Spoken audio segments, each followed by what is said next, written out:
ہمارے مشائخ کچھ کہتے تھے تو ہم ان کو نہیں پوچھتے تھے. طریقت میں پوچھنا منع، اگر کوئی چیز اختلاف کی زیادہ پریشان کن نہیں ہے، پریشان کن ہے تو شیخ سے پوچھے، ورنہ طریقت کا رستہ خاموشی ہے.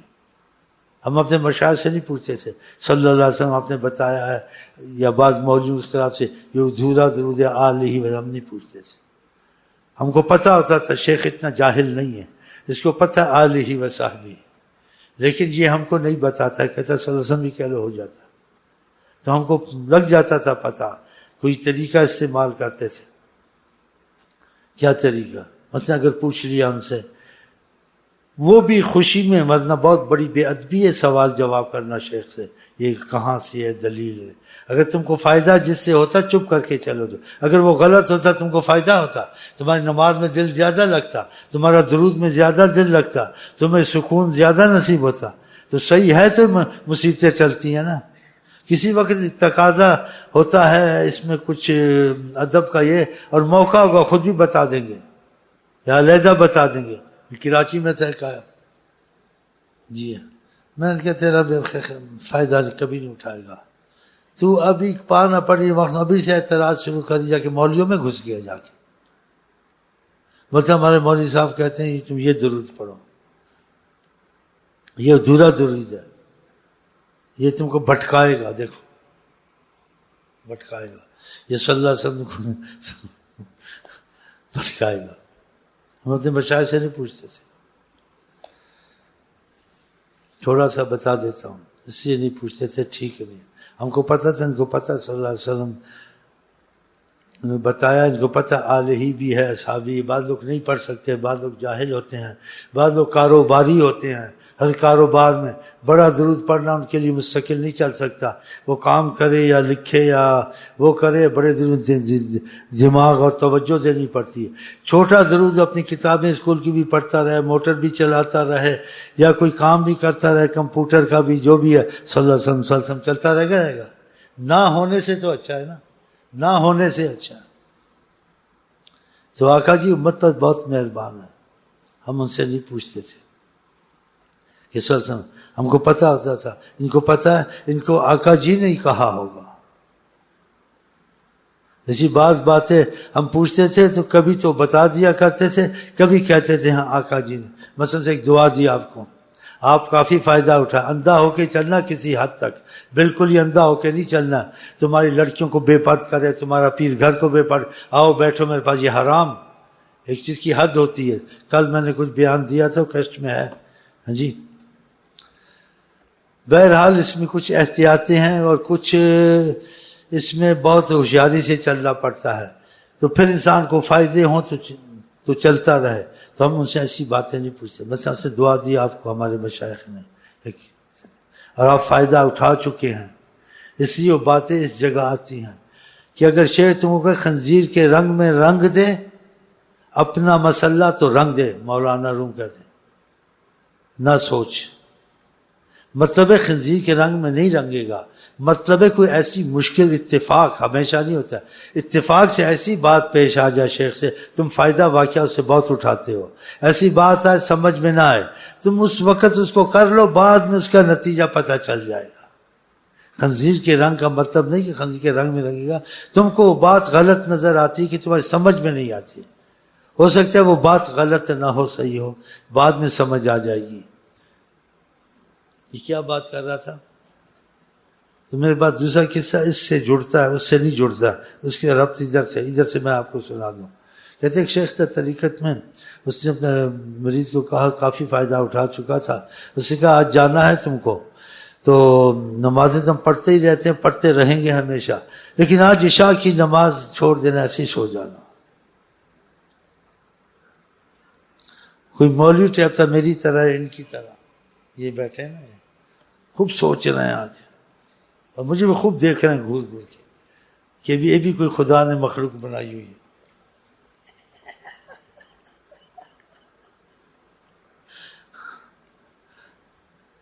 اللہ نے بنایا ایسا مجھے بھائی. ہاں دیکھ لو، اس کی نمازیں تو پڑھتے ہی رہتے ہیں، نمازیں تو پڑھتے ہی رہتے ہیں. تو آج نہ پڑھنا عشاء کی بس. ہو گیا. کچھ مولوی ٹائپ تھا میری تیری طرح یا اس کی طرح. اچھا اس کی طرح چلنا ناراض ہو جائے.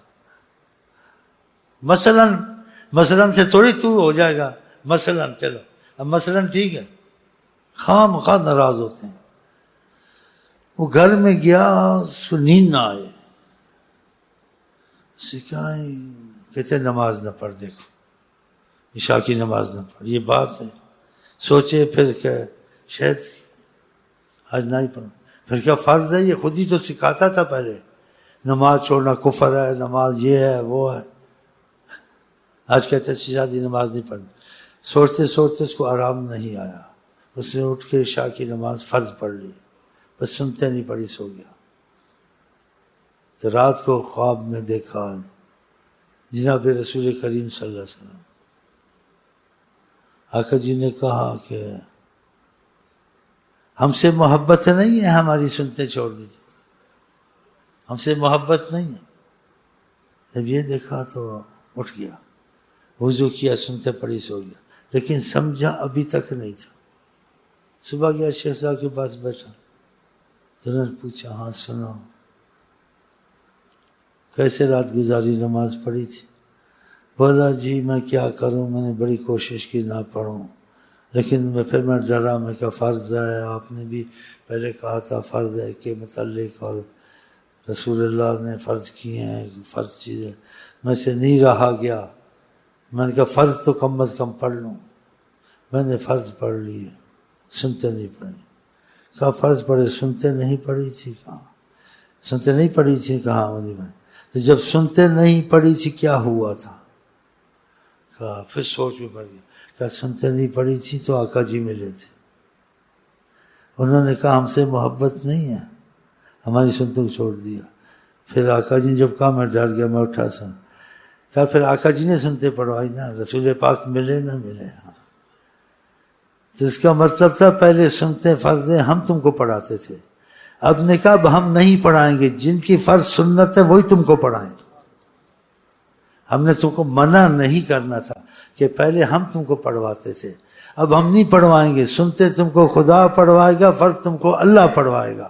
اگر تم فرض بھی نہ پڑھتے سو جاتے نا, وہ بھی تم پڑھ لیتے رات کو اٹھ کے, تم کو خدا کی زیارت ہوتی اور تم فرض پڑھ لیتے. تو فرض تم نے پڑھ لی, اللہ تعالیٰ کا دیدار نصیب نہیں ہوا. سنتے نہیں پڑھی تھی تو آقا جی نے پڑھوائی. ایسے فرض نہ پڑھتے تو اللہ پڑھواتا. ہمارا مطلب یہ نہیں تھا, ہمارا مطلب پہلے ہم تم کو پڑھواتے تھے, اب فرض سنتے خدا رسول پڑھوائیں, ان کے حکم سے خود پڑھو. سنو دیکھو کیا کہ تم نے ایک دم سے بدگمانی کی. اسی کہتے جلدی کسی چیز میں نہیں کرنی چاہیے. دنیا کے معاملے صبر کرنا چاہیے. یہ بہت چیزوں میں دنیا کے معاملے میں صبر کرنا چاہیے. ایسے معاملے ہو جاتے ہیں جنسا بے صبری کرتا ہے بہت بڑا نقصان دین میں بھی ہوتا ہے, دنیا میں بھی بے صبری کرتا ہے بہت بڑا نقصان ہوتا ہے. اور لوگوں نے کیے ہیں ایسے نقصان کہ صبر کرنا چاہیے, جلدی نہیں کرنی چاہیے. تو پھر بعد میں جس نے غلطی کی تھی. ہاں حضرت عمر کے پاس ہے کئی ایسے واقعات ہیں, وہ سنا دیتا ہوں.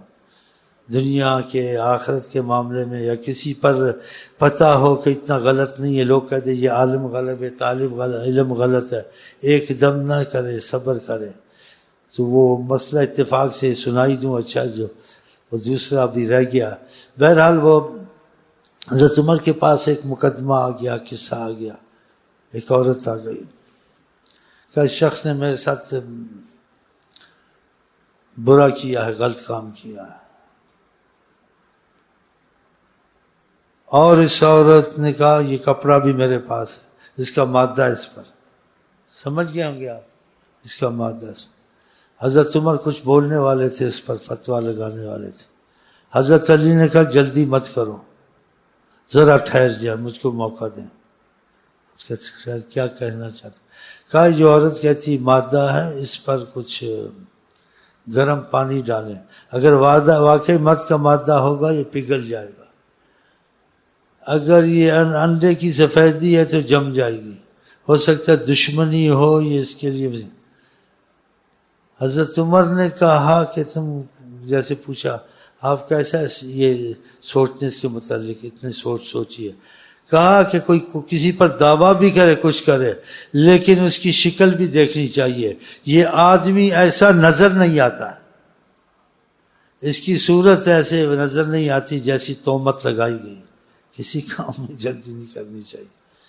تو جب اس پر پانی ڈالا تو وہ جم گیا، وہ انڈے کی اس کی جان بچی. تو حضرت عمر کو ایسے الفاظ کیا ہے، اگر حضرت علی آج نہ ہوتے تو میں ایک مشکل مصیبت میں مارا جاتا. دیکھا ایسے ہی واقعات اور بھی ہوئے ہیں. ایک شخص تک کہیں پیشاب کرنے گیا، دیکھا تازہ کوئی قتل پڑا ہوا تھا، اس کے اوپر چھری پڑی تھی. تو پیشاب کرنے گیا کہ چھری میں ہٹا دوں. اسے چھری ہاتھ میں ایسے لی، اسے ہٹائی. چھری ہاتھ میں لی، ایک آدمی اور داخل ہوا. اس نے دیکھا چھری کے ہاتھ میں، اس نے شور مچا دیا، قاتل قاتل قاتل. لوگ آگے پکڑ کے لے گئے. حالانکہ وہ قاتل نہیں تھا، قتل پہلے کوئی کر کے نکل چکا تھا. وہ پیشاب کرنے کے بعد داخل ہوا تو اس نے دیکھا کوئی قتل پڑا، چھری ہٹا دوں. اب چھری اس نے اٹھائی تو اسی کے ہاتھ میں تھی نا. لوگوں نے دیکھا، اس نے بھی دیکھا، اس کا چھری اس کے ہاتھ میں تھی اور یہ قتل. اس کو لگا کہ تم نے قتل کیا. کہاں جی کیا نہیں. اس کا اور ماریں گے کہ چھری تمہارے ہاتھ میں، ہم نے دیکھا چھری تمہارے ہاتھ میں. اور بولتے نہیں قتل کیا، ماریں گے مجھے. اور اسے مان لیا کہ میں نے قتل کیا. تو اس کی قتل کے قصاص کا دن آ گیا، فیصلہ ہو گیا. شریعت نے فیصلہ دے دیا، اس کو لے گئے. جب قتل کرنے لے گئے، قتل کرنے والے سے ایک شخص بھاگتا ہوا اجتماع سے، کہا مت قتل کرنا، یہ مظلوم ہے، اس نے قتل نہیں کیا. حیران ہو گیا، چیختا گیا. کہا کیوں، تم کون ہو، تم کو کیسے پتا ہے؟ کہا یہ غلط کہتا ہے، میں تم کو ثبوت پیش کرتا ہوں، میں قاتل ہوں. یہ نہیں. اس کا تم کیسے ثبوت پیش کرتے ہو؟ اس کو آنکھوں سے دیکھا گیا، اس کے ہاتھ میں چھری تھی اور یہ مانتا ہے. تم کیسے غلط بات کہتے ہو؟ چھری اس کے ہاتھ میں تھی، دیکھا، اور خود بھی اقرار کرتا میں نے قتل کیا. اس جو قاتل تھا اس کو بولا بھائی سچ بات بول، قتل میں کر کے نکلا، تو پکڑا گیا ہے. تو نے قتل کیا نہیں کیا، سچ بول دے. اب چاہے تجھے قتل کریں، مجھے قبول کرے نہ کریں، بتا تو نے قتل نہیں کیا. میں قسم کھا سکتا ہوں اس کا قاتل میں ہوں، تو نہیں ہے. تو نے کیسے مانی یہ بات؟ تو نے حقیقت میں قتل کیا، سچ تو بتا دے. یہ مانے نہ مانے. اس نے کہا حقیقت میں نے قتل نہیں کیا ہے. لیکن یہ مانیں گے نہیں نا. انہوں نے میرے ہاتھ میں چھری دیکھی ہے، میں پیشاب کرنے گیا تھا، میں نے چھری اسے اٹھائی، اوپر سے یہ آ گیا. ویسے قتل میں نے نہیں کیا. پھر وہ پتہ چلا کہ اس نے چھری اٹھا، اس کا قتل میں کر کے نکلا تھا، اس نے چھری اٹھائی تھی. اور آپ نے پکڑ لیا، چھری اس کے ہاتھ میں تھی، تو آپ نے ماننا نہیں تھا اور اس کو موا کر دینا تھا. پھر بات سے دیکھا. اور بھی بہت ایسے واقعات ہیں عورتوں کی تہمت میں. اس میں کوئی کسی عورت کو تہمت لگا کر 100 سال کے اس کے عمل مقبول خدا برباد کرتا ہے. بہرحال خدا ان چیزوں سے، ان تہمتوں سے بچائے. ہم ان مسائل میں گھس گئے، گھستے تو نہیں، کبھی تھوڑا بہت گھس جاتے ہیں. تو ہم اپنے مرکز پہ چلتے ہیں. ہمارا آپ کا مرکز ایمان کا حضرت محمد مصطفیٰ. اس بات کو ختم کرتے، لمبی چوڑی ہوگی، کوئی فائدے کی ہوگی، ہو جائے گا فائدہ. میں نے خیال فائدہ ان باتوں میں انشاءاللہ.